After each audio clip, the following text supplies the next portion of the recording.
the drip queen herself, who replenishes the dehydrated. 80 to 90% of the world is chronically dehydrated. That's your camera right there. That is dedicated all to you. There's my camera. We're hooked up right now. You, sir, have the pre-party potion. What we're giving you, basically, you got a little backpack to go to war with now. So I can get totally blasted tonight. Come tomorrow when we have the intervention for you. Yeah, yours is called the Hippie Drippy. We are putting all the things that your cells need to function at their best just right into your bloodstream. You're giving nursing a new trust, a new worth, a new value to consumers, and then to nurses too. Like, they believe in what they believed in again. Buca de Beppo doesn't do pasta from scratch? I don't believe so. They microwave it. Pig's feet. Yeah. Oh, you eat kinds pig's feet? of odd stuff. I did when I was little. And we had Julian crying about a needle going into his arm. Your body is like just trying to keep up. Telling you this stuff works because I feel it already. I feel in a great mood. If we built a hot tub time machine for you, but we need you to come back with the drips. Pump this guy up. Dynamic drips. Okay, welcome everyone to Weekly Deposit episode 12. We have an extraordinary guest with us today. Someone who was a nurse in the past, a health conscious entrepreneur, someone that we desperately need in our lives. Yes, we do. Someone that brings the essential vitamins and minerals, who replenishes the dehydrated, a mother of 3 beautiful kids, the drip queen herself. Please give a warm welcome to Lisseth DeGracia. Welcome. Owner of Dynamic Drips. Welcome, you guys. Welcome. Give her a warm welcome. So let's dive right in. I think we asked this question to all of our guests because me and Julian are avid travelers and we always love traveling. So we ask our guests, what's the last place you've been to and what's the next place you're going to? The last place I have been to, I just got home last Sunday from Italy. Oh, you know, it's funny. Our previous guests were talking about going to Italy. Where in Italy? So we were on the Amalfi Coast for a few days, and then we went into Milano. Oh, wow. How was that? Yeah, it was awesome. Well, the Amalfi Coast is closed. Yep. It's winter, so there's nobody there. So we thought it was going to be busy because we couldn't book a hotel. It took a bit, and then we got there, and we're like, oh, so it's closed. So there was only like one little restaurant open. There was not a ton of stuff going on, but I think I probably liked it better that way. Yeah. I mean, we rented a scooter and drove it all the way to like Sorrento and then back and then all around the coast. And it would have taken 3 hours to do that. What's the winters like there? Is it pretty chill? Like 50, 60. Okay. That's not too bad. Yeah. That's not Minnesota winters. So I'm in a sleeveless shirt and everybody else is in like a parka and some Ugg boots. How's the food out there? It was good. Is it obviously it's in the homeland, you know, what would you compare it to like here, like an authentic Italian spot? Like, is it? I don't know. I mean, all their pasta is homemade. Okay. So the pasta part is hard from to scratch. hit from scratch. Like you can tell with the noodles that their pasta comes from scratch. Okay. So it just, I mean, I don't know a place here that does pasta from scratch, but if you find somebody. Buca de Beppo doesn't do pasta from scratch? I don't believe so.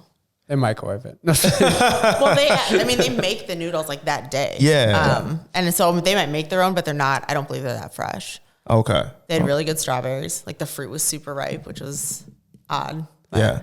Probably without all the pesticides and whatnot. Yeah. So what's the next place you want to go to? Want to go? Yeah, Or sure. If you had, 1,000 Amex points right now or whatever, what's the place that you would like to go to? We'll spin the globe. Spin the globe. I've always wanted to go to Brazil. I've always wanted to go to the Maldives, which is kind of just like the little tropical paradise. Mm-hmm. But yeah. Where in Brazil? Brazil. Yeah.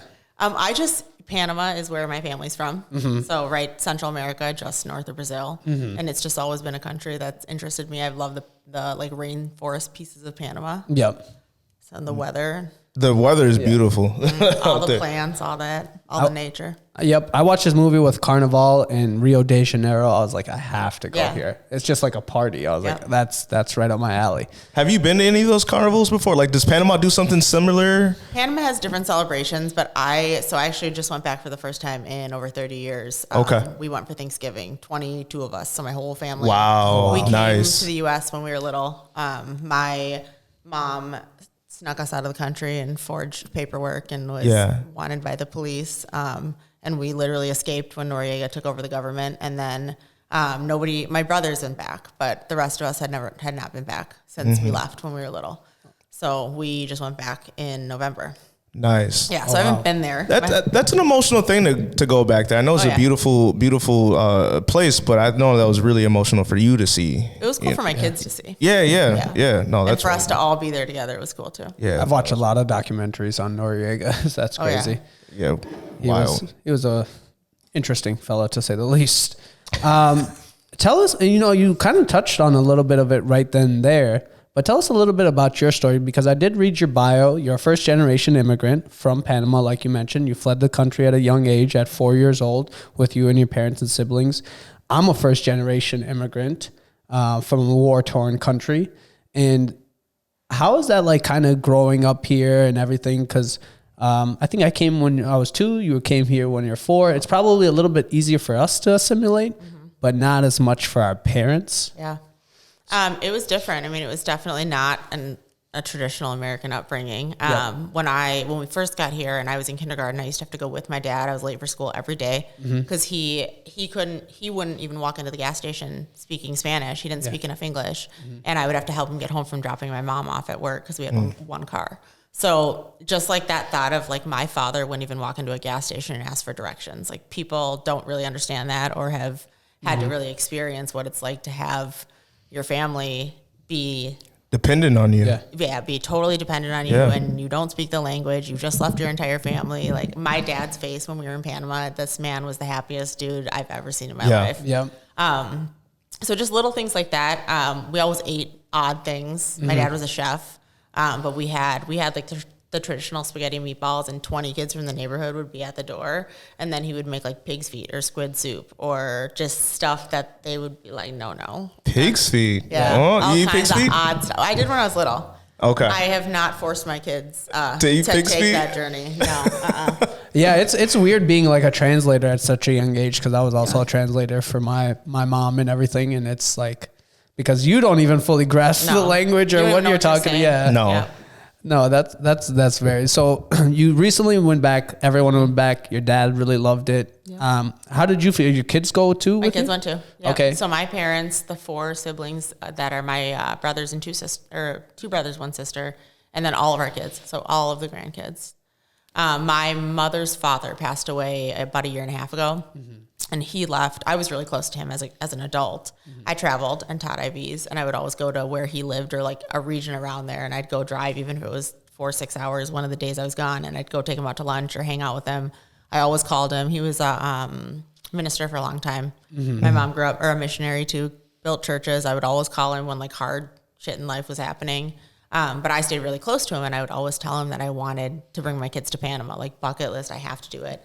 And so he actually left a completely separate beneficiary account that no one knew about until he passed away. That was for all of us to go to Panama. So he paid for the trip. That's a blessing. That's awesome. Yeah, that's and awesome. sent us all, and we all got to go together. We were gone for 10 days. Panama City? Panama City and then Cologne. Gotcha. We went to the canal. All the kids got Of to see course, the I was going to canal. say the canal, the most famous probably thing there. So that's cool. That's awesome. And did you guys come straight to Minnesota? No, we ended up in Ohio for a short period of time, and then my mother's a PA, so she got a job in Minnesota, and we had a truck that you could see the highway driving all the way, and came to Minnesota. We didn't know where we were going to live or anything. Found a house to rent when we got here, but she got a job, and she was going to start the job when she was supposed to start the job, so we came.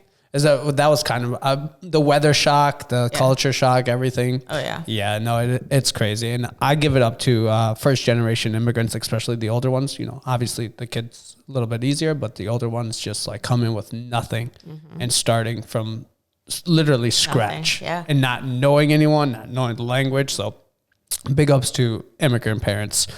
Why is it so important to you that people live a healthy lifestyle? I think it's important to me that people live a healthy lifestyle because I spent a lot of years of my life seeing people literally on what to them was the worst day of their life sometimes in not great situations. And I have always, life is too short. I say all the time, agree. like there's this fine line. Half of me wants to keep my kids in a bubble and not let them do anything because I know what the hell goes on out there. And part of me wants to be like, do whatever you want. Like live and be happy and have fun and laugh and who gives a shit about anything else. I I don't care if my kids grow up to be some success in some specific area. Like, I want them to be good people and be happy. There's too much not feeling good and not being healthy. Yeah. It takes over our lives. Yeah, it's hard to steer kids into anything you want them to do. They're going to decide at the end. You just have to be supportive. Yep, teach them the right morals to make the decisions that are best and roll with it. Do you have them follow a certain diet, or do you like, hey, no, don't eat that candy, or don't eat that pork, or like, are you okay? They're no children. Okay. No, some parents are big on that, like no GMO vegetables or this or that. You know, no. At all, nothing. They can just eat whatever they want. They don't eat whatever they want.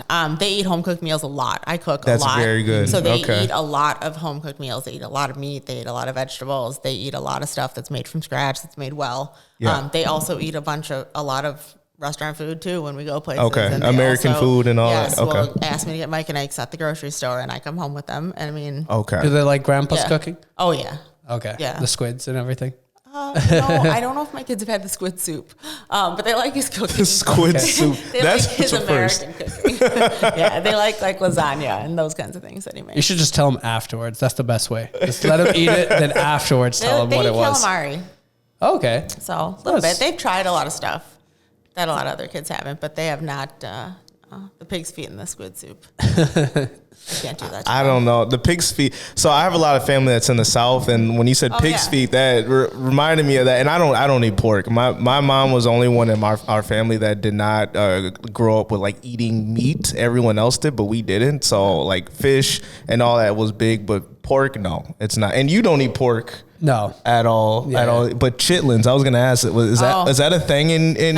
Not really. In okay, Panama. good. No. If people don't know what chitlins are, it's pig intestines. Yeah. We ate cow tongue. Yeah, and it stinks. Yeah, cow tongue. My parents and stuff eat. I don't. Yeah, it's gross. Yeah. Nothing that looks weird for me. If someone wants to start being more healthier, like today, what's the one thing you would recommend to them? I know, like, you speak a lot about hydration. Mm-hmm. Is that it, or is there something else? Like, if I wanted to, just be a healthier, my best version of me. There's hydration, but then there's also all the things that go with the hydration that Dynamic Drips gives you, which is just the vitamins and minerals that your body needs, your different cells need, your bones need calcium to be strong. Your muscles need magnesium to repair correctly. Mm-hmm. So there are all different elements that we should be getting through the food we eat that we don't. Mm-hmm. That goes hand in hand with a whole bag of fluid where you're hydrating and kind of replenishing and replacing all the things that we break down every day. How much water do you think the average person needs? There's a lot of back and forth with how much water you actually need. You hear a lot that 2 times their body weight in ounces. Okay. But nobody drinks that much water. Mm-hmm. About 90% of America, 80 to 90% of the world is chronically dehydrated. That's crazy. That's a crazy stat. No, I think that's true. I mean, I've been following 75 Hard, and they say you're supposed to drink a gallon of water a day, and I'm like, oh God, it's like it's hard to drink a gallon of water a day. That is very, very hard to do. Like one of those guys in the gym with the milk gallon. No, I used to be that guy. But no, I'm not anymore. Okay, for people who don't know, what is IV therapy? So IV infusion therapy is putting all of the right vitamins, minerals, nutrients that your body needs, and the proper amount of hydration, or just, I guess, added hydration, depending on how much you're taking into your bloodstream directly, as opposed to you taking the vitamins that you take orally. Mm-hmm. And your body breaking those down. We are putting all the things that your cells need to function at their best just right into your bloodstream, which your body does not have to work at all to use. Mm-hmm. It's immediately available, and then everything's water soluble. So anything that you don't use, your body gets rid of naturally. You pee out. Okay. So there's... I was gonna say, can you explain? Because we're hooked up right now. Can you explain like what I have the hooked up so the public knows, and then what Imran has as well? Okay, so you have different things going on here. You, sir, have the pre-party potion, as I was informed that you were gonna have a couple beers tonight potentially. This one is we see a lot of hangover fixes, but this is actually, we give it to you before you even partake in adult decisions, and That way you're using what we're putting in that bag and into your body in order to process all the decisions you make tonight. So I can get totally blasted tonight, blacked out drunk. You know, there is a limit on everything. Okay. I am no fight for 8 bottles of tequila. That is a personal issue, and I have nothing to do with that. Okay. No, I won't. You're going to feel better than you would have if you didn't do it. Are you going to feel good? I doubt it. Come tomorrow when we have the intervention form. Yeah. However, it is giving your body all the things. When you break down alcohol, your body works hard and you pull up a lot of reserve. Your body's not meant to process alcohol. So what we're giving you, basically, you got a little backpack to go to war with now, and all the right things are in that bag going into your body. And when you're processing that alcohol, that's what you're going to use instead of your reserve.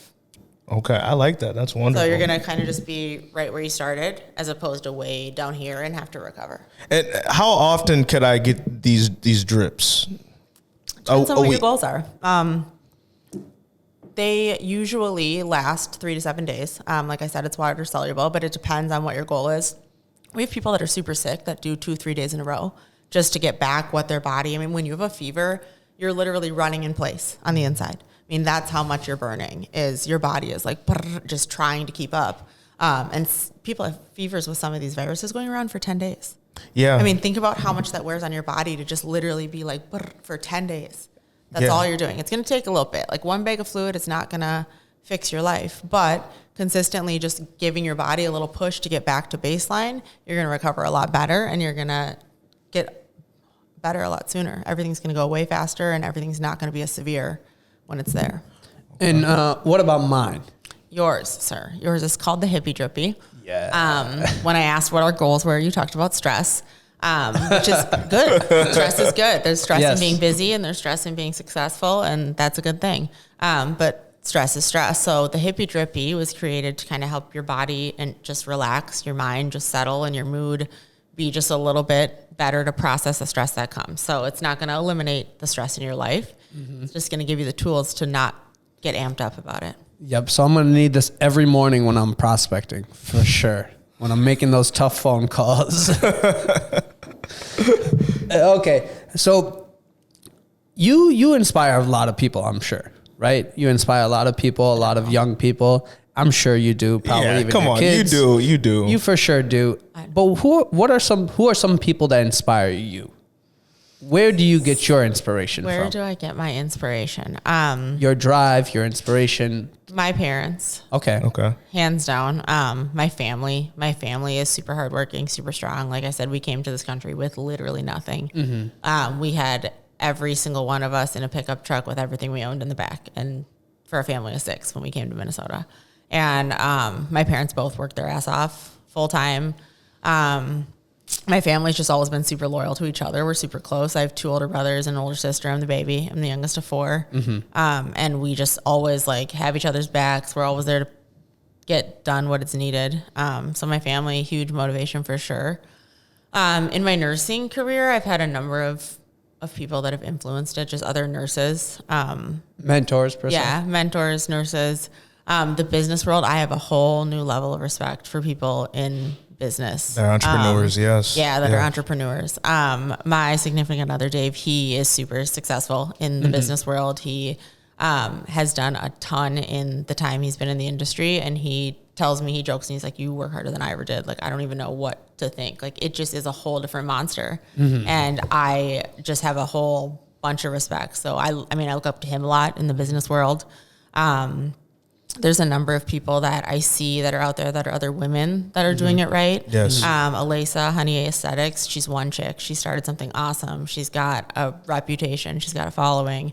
I told her the first time I met her, I was like, I look up to you and I don't even know you. Yeah, inspires you, yeah. So there's a lot of people kind of just in my world that...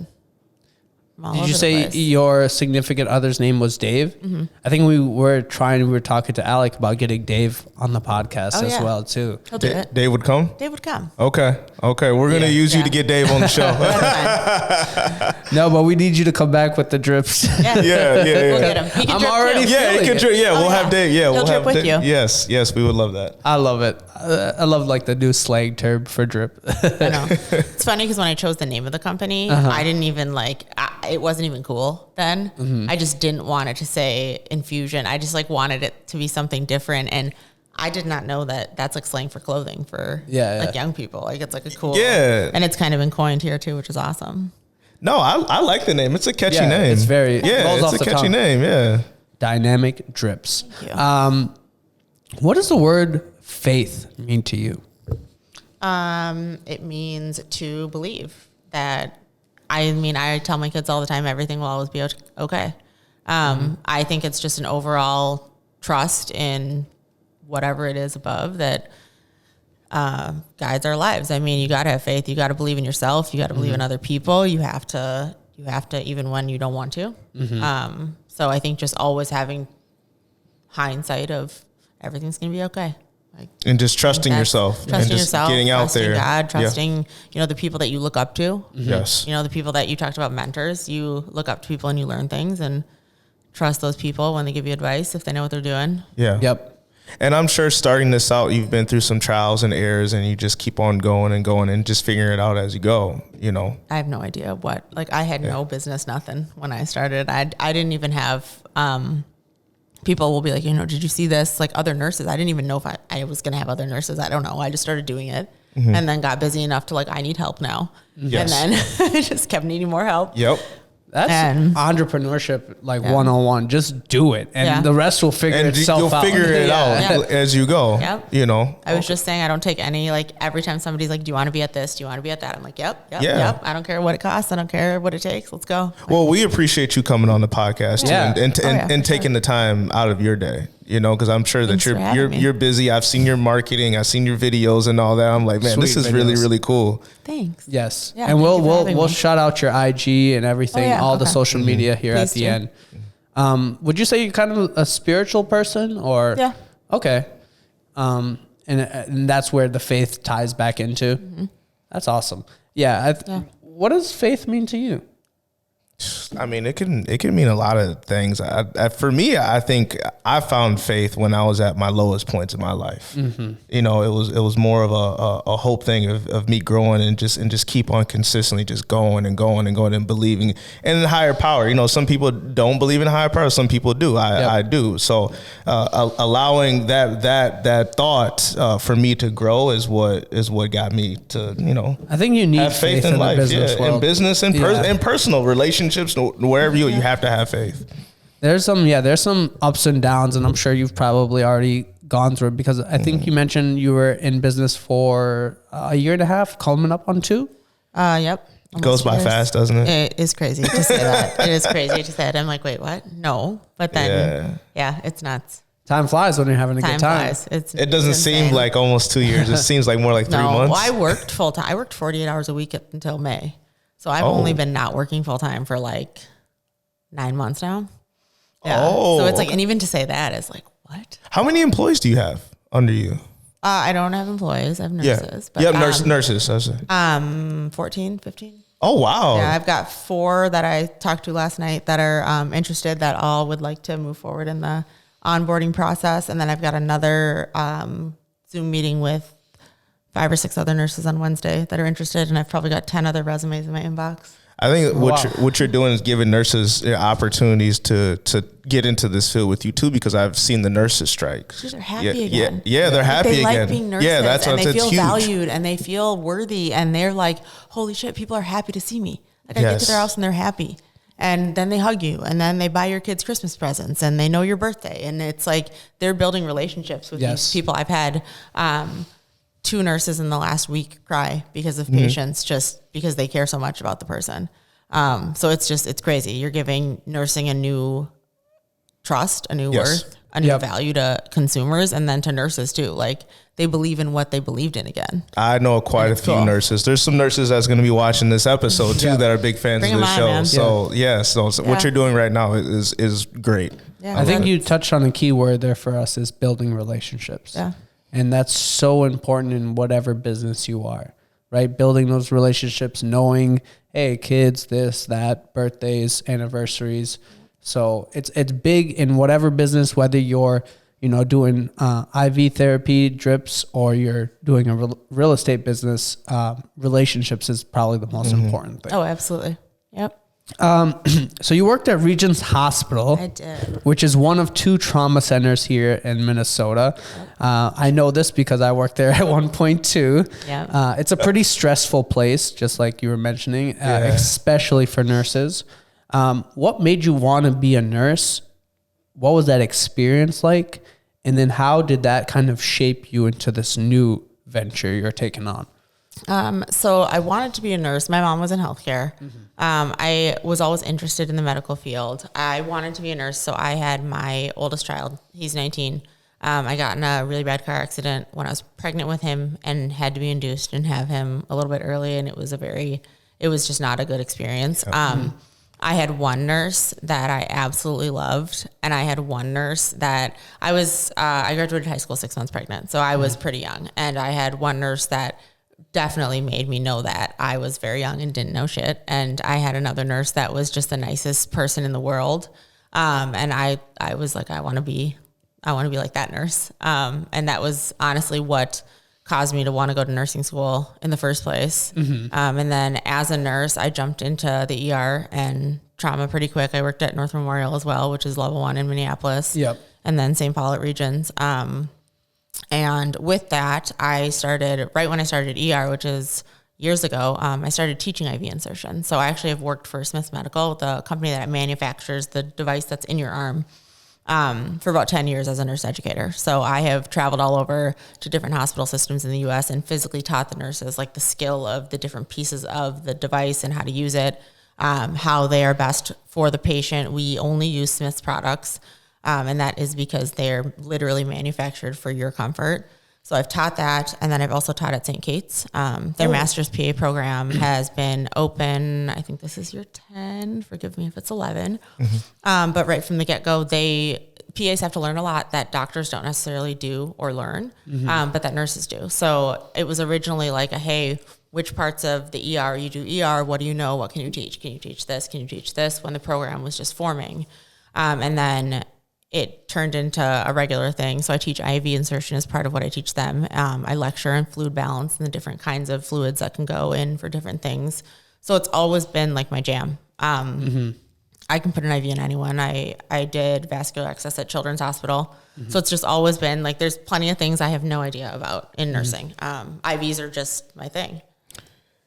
I was going to say, for anyone watching this, that is a well-respected resume. So for someone that's new to dynamic drips, like, yes, there you go right there. Like, that is crazy. Yeah. Like, you have a ton of knowledge. Like, the cream of my existence as a nurse. And so it's always been what I've been good at, what I've known, like, inside out. So I've thought about it for a long time. When I worked at Regents is the first time I heard about it. But like I was saying, geared towards hangovers, geared towards Vegas, party places. Yep. And so it's always kind of been in the back of my head. I have had a number of friends tell me that I should do it just because it's who I am, IVs. And then in the beginning of COVID, I was in New York City for 13 weeks. And I was working in the ER and trauma in the worst hospital in the United States. And I drove home to see my daughter because I could not bring myself to miss her birthday. And I drove 18 hours each way because I was no fly for exposure. And on the way back, it was like, okay, we're not doing this anymore. Yeah. And not only that, I guess just seeing the medical field change, seeing the lack of trust in it, seeing people wait 12 hours in the ER away from their family and they literally get a bag of fluid and go home. Or they're waiting 12 hours, they're paying $1,200 even with insurance and nothing comes out of it at all. Nobody trusting the medical industry. Like nurses were pissed. They're unhappy. It just was not a good morale to be in. And I sat and made the website, made the logo, just started doing things. And here we are. So, action. You took action. You took action. And this was around the COVID time that this happened? Like the brainstorming and the putting together of things happened while I also worked numerous different places across the U.S. during COVID. But I was actually interviewing a woman that I worked with at Children's, and she was one of the first person that even knew I was going to do this because I had my little laptop over here and I was doing vascular access, and I had some time to kill and I was over here like designing the logo and she's like, what are you doing? And now she would like to work for me. So she's going to come on. Yep. She's going to come on wow. board. Look at it. Full circle. Full circle. So it's pretty cool. It's cool to see other nurses like trust me as a human. Even Yes. One of my friends that I used to work with at Regions called me yesterday to do an IV for her daughter and she posted it on Facebook so I can talk about it. But I told her on the phone, I was like, dude, I'm almost in tears. Like, this is cool. Yeah. Like I worked with you 10 years ago and I looked up to you. You were my charge nurse. You were like the person that knew everything. And now you're calling me to take care of your daughter and you trust me. Okay. So you kind of mentioned in the last question that you went to NYC, and what was that experience like? It was on the front line of COVID. You said one of the most packed hospitals. The worst hospital in the United States. It was the epicenter of the pandemic. Well, by worst, what defined by worst hospital? Like most deaths. Gotcha. Most like the busiest, just the craziest. It was the one that was all over the news for storing bodies in ice trucks and Oh wow. yeah, like tens of deaths in a day in each department. I mean, it was So it was right in Queens. What was that like? Is it just what it sounds like? Just Yeah. I mean, it was crazy. It was, day one, I think 8 people died in the ER. The beds were pushed so close together. Like there was no rooms. There was literally beds lined up where you're like climbing from one to put an IV in the other one. People lined up outside, everybody in spacesuits. You don't know who's a doctor, who's who. There's people, like the doctors took naps in the corners, sometimes just in a chair sitting up, like 15-minute power nap because they're awake so long. They were a trauma hospital, so I saw the worst traumas I've ever seen in my life when I was in New York. That was a big part of like the COVID stuff was the mental health was so not talked about, but so relevant. Murders and suicides and self-harm and just like people were in 700 square foot apartments living really close family members trapped and cooped up and throwing each other out windows. I mean, there was bad stuff happening to people's mental health. And that was like not highlighted at all. So I mean, it was crazy. It was an crazy. experience. I stayed in Jersey City. The other part of the odd experience piece was just seeing New York like that. I mean, I drove through Chinatown and Little Italy every single day to go to work and didn't see a person. Nobody. Nobody. And McDonald's wasn't even open. I mean, it was crazy. Just to see New York like that. Yeah, right. And because anytime you picture New York, it's just like busy. Busy, tons of people walking, either it be tourists or the city. The people, yeah. Yep. So that is crazy. And it sounds scary. It sounds like a movie. Like, I mean, it like was, I Am Legend type. Like it's just desolate. How long were you there for? 13 weeks. What is, and you can be very vague about this. What's like the craziest hospital story you have? Right. You don't have to obviously give details, but something that's just like, because I'm sure you've seen a lot. Just in general, like. I think in general, not even craziest story. I think in general, it's crazy how much people don't know goes on in the world. Yeah. It is absolutely insane. Like how just the things that we see in the ER, that you would never even believe people do or have or, craziest stuff. I mean, the craziest traumas I saw were in New York City. My very first day that I was there, I had three or four patients and I was literally just getting like, my orientation was walk around the unit. Here's where things are. That's whose patients you're taking. And there was like 10 of them. And there was not really a rhyme or reason to where these people were, or how they were. I mean, there was a paper taped onto their bed that said their quote room number because there weren't rooms. And you had to correlate that with the sheet you had. And they had a trauma come in and the charge nurse, she looked at me and said, are you trauma trained? You're going to take this one. And it was a 28-year-old that was jumping from one side of the subway to the other and got hit by the train. Oh. So first round of patients when I had, I think 8 or 9 other patients, that guy was my patient, and open thoracotomy in the ER, which is where you split their ribs open and physically pump their heart with your hands to try to save their life. Day 1, hours in, that was That was your first experience. That was a little nuts. That sounds crazy. Yeah. And we had Julian crying about a needle going into his arm. He's gonna. I don't like needles. It's worth it though. No, I already feel it now. I feel amazing right now. I had the one experience. I wasn't around for Regions for this, but the whole like I don't know if you were around maybe. Code Silver. Where the guy grabbed the gun. No, the baby. Oh, there's another linen. one. The what? The baby in the linen. Oh, I wasn't there then. I heard about it though. That was crazy. I was like, and that's like you said. There's a lot of stuff that goes on People that nobody have no knows. idea. Yeah, exactly. No idea. Right. I sometimes watch those like shows and they just bring on like crazy things that happen in the ER, and again in the trauma center, which is even crazier. So it's nothing like Grey's Anatomy. Absolutely not. No McDreamy or whatever his name is. Man. Nothing like Grey's Anatomy whatsoever. I like to think of it more like Scrubs. Is that a musical happening? Not real. Oh man. Okay. Tell us about what your favorite drip is and which one you use personally. I know I got the hippie one. And he got the pre-party one. Mm-hmm. What are the ones? Name all the ones, and then which one's your favorite? Well, there's 12. Okay, there's 12. Ooh, that's a lot. Yeah, there's 12. So there's the original, which is basically all the things your body needs. There's the triple D, which is detox, mental focus. That one's like the most vitamin packed. It's the densest. I always say do that after you've done one or two. And then we have the pre-party potion, the post-drink drip. We've got the immunity one. The discomfort, which is for aches and pains. That's a good one for migraines as well. We have the hippie drippy for mood. We have a pre and post workout. So the pre is the rip drip. The post is the race to recovery. And then we have 3 that are kind of geared towards the ladies since we're women owned.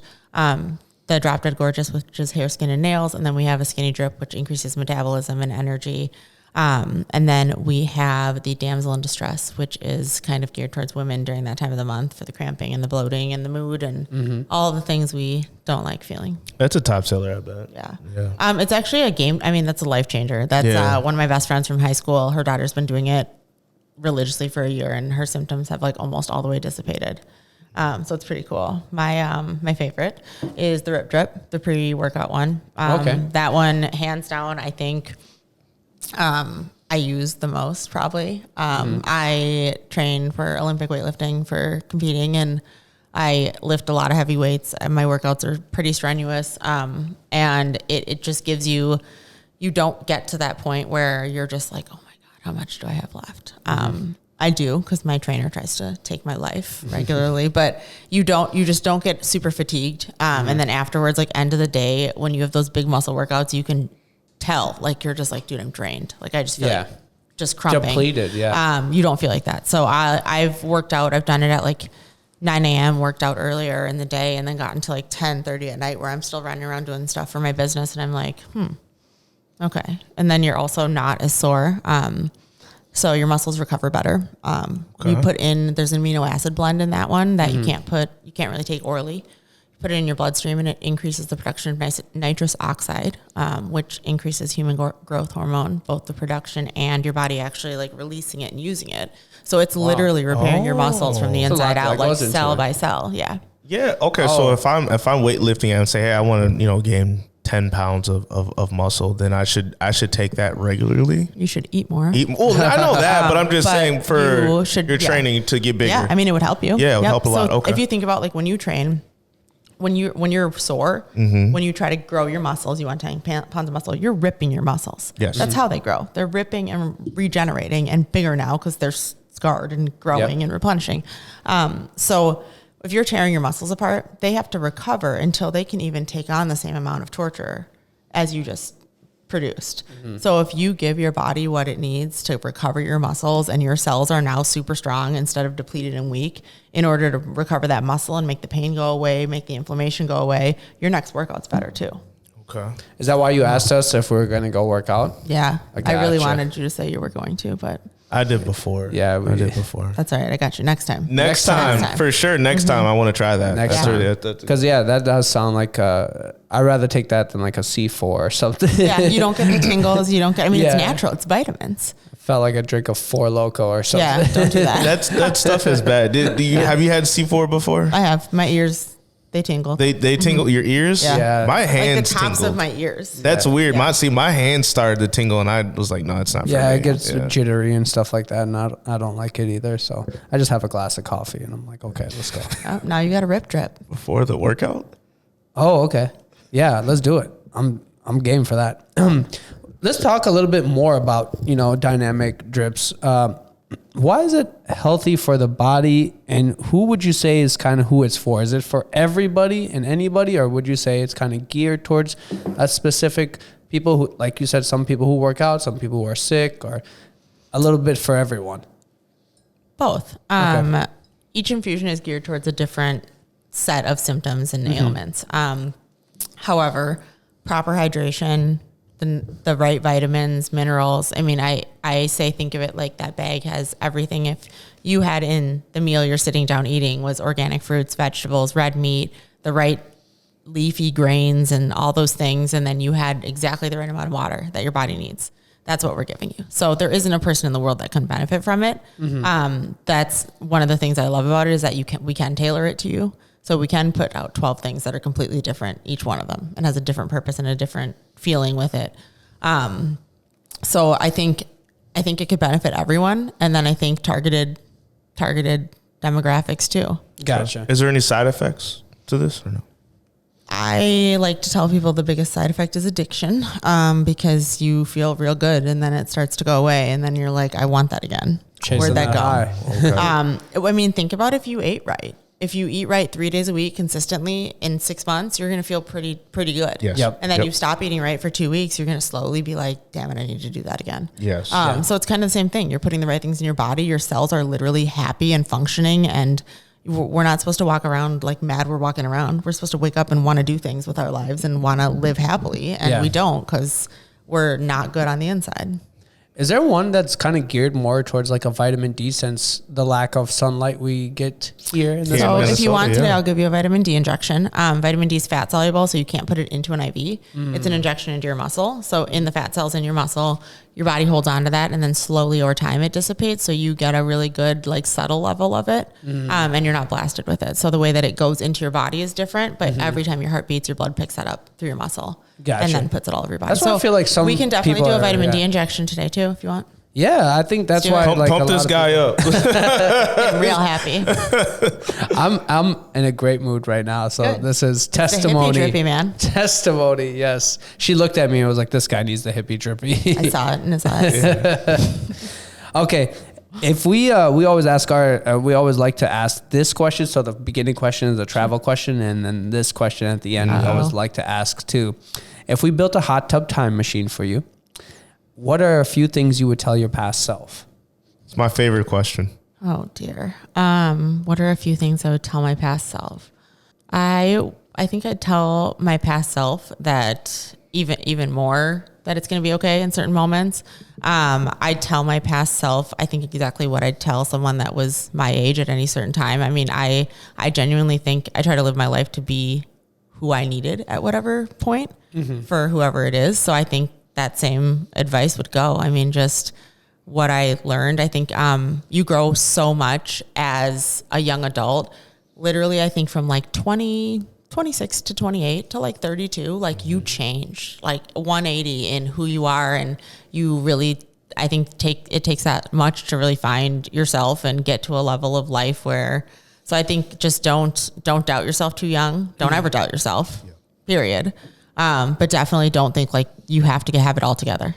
There's way too much pressure on young people right now to have some kind of like set up textbook life. And I think being a good person, just be a good person. Social media, so much more important. Yeah. So maybe that's it. Just be a good person. They all don't think they don't need worry like so a much. Lamborghini or something to like feel, or anything, just to be worth something. Yeah. No, I agree with that. No, it's better to just, deposit value into the world. Yeah. Little shameless plug there. There you go. Okay, perfect. Lisseth, tell the audience social media plugs, anywhere else they can find you, anything like that. If you want to speak into your camera and just I don't even have my camera. That's That your one there. camera right there. That is Hello, that's dedicated my all to camera. you. There's my camera. Yep. So Instagram is Dynamic Drips. Facebook is Dynamic Drips Infusions and Wellness. And the website is www.dynamicdrips.com. You can book right online. 612-208-8245 is the phone number as well. So call or text, email if you need anything. But we're everywhere. Damn. We got you. She has that on lock. The way she's just said that. She's been I've practicing said it that that. many times. And they come out to you like. Yeah, we're mobile. We're Yeah, totally like, mobile. come We've got on. nurses as far south as Owatonna. Just hired one in Mankato. So we're coming for you, Mankato. And then as far north as Chisago City. We're in western Wisconsin.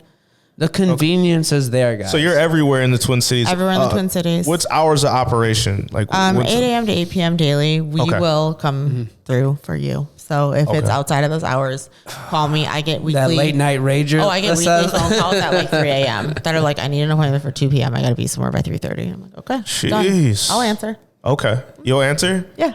That late? Oh, yeah, man. I'll answer. Oh, wow. I'll make you the appointment. There we go. And then you better. that. All about her business. I Yeah. love it. All about business. I love that. Okay. Okay. Weekends too? Yeah, weekends too. Okay. 7 days a week? That's 7 when you days a need it week. most. Yeah. I mean, I don't know. I don't want to know, There has to be a time where you shut it off. Can you but- just come drip me in the bar? If you needed us to, we could. We have a van, so I'm going to put together some packages for like bachelorette parties where we'll do a pre-party on the way, but we'll also in your package bring you home. So sober ride. I think we need Right a away. Dynamic Drips party bus. What do you I guys have think? one. You have You're a party ahead of, bus? You're ahead of me. I have a party bus. What's it? Oh, It's wow, a she van. has a It's party Mercedes bus. Sprinter van. Didn't you see the video yesterday? There's a difference That's between right. a bus and a van. It's a party bus. Okay. In a the van. bus. I'm thinking of like 'Cause a van's school a little bus. creepy. Yeah, like a school bus. Like that. That's what I was thinking of. I mean, it's not that big, but it seats 13. That's big.